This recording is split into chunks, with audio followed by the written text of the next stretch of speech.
world, the Federal Reserve that nobody trusts, was just given police powers, and you can't do anything about it. Now, I know people in the audience will say, because I got the letters last night, oh, gee, so you can't build a sandcastle on the beach. Really?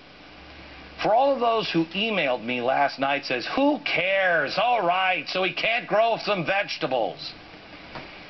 I mean this sincerely. Is your freedom that cheap? Do you take it for granted that much? You don't make sandcastles, so whatever.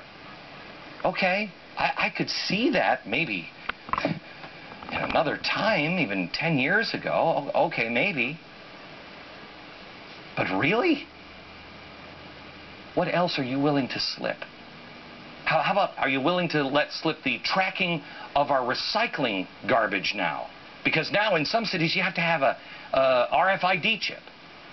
How about are you letting us slip the veggies that we can grow in our backyards? Or how about in Boston, they now want to ban sugary soda, butter, salt in New York, burgers, SUVs. They're banning light bulbs. This is the beginning of the cycle. This is not the end of the cycle. This is the beginning. I want to leave you with something that Howard Dean said. He's talking about the infrastructure of the Democratic Party. Now, watch him carefully. There are institutions which do research. The best one is Center for American Progress. They're not related to the Democratic Party, although, of course, lots of people go back and forth. So there's Huffington Post.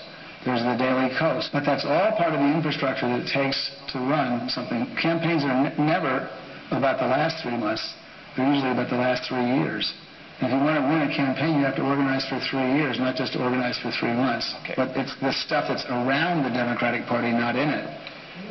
That's the infrastructure that begins to change people's minds. I just want you to notice that the press, the Huffington Post, is now being talked about Democratic infrastructure to help them govern. And they're not planning, they're not worried about this election. Remember I said to you, why would they do this if they care about this election? They're not worried about this election. They're planned 3 years in advance. Do you remember when the stimulus bill came out? I think I've told you this story. I asked my team, I was standing in the kitchen of my office, and everybody was in the break room, and I came in and I said, who wrote this stimulus bill? How in the world did they get that all together so quickly? This is very complex. They didn't do it themselves. Well, everybody said, well, it's David Axelrod. No, it's not. No, we found out months later, it is the progressive radicals at the Apollo Alliance that had been working on it for years.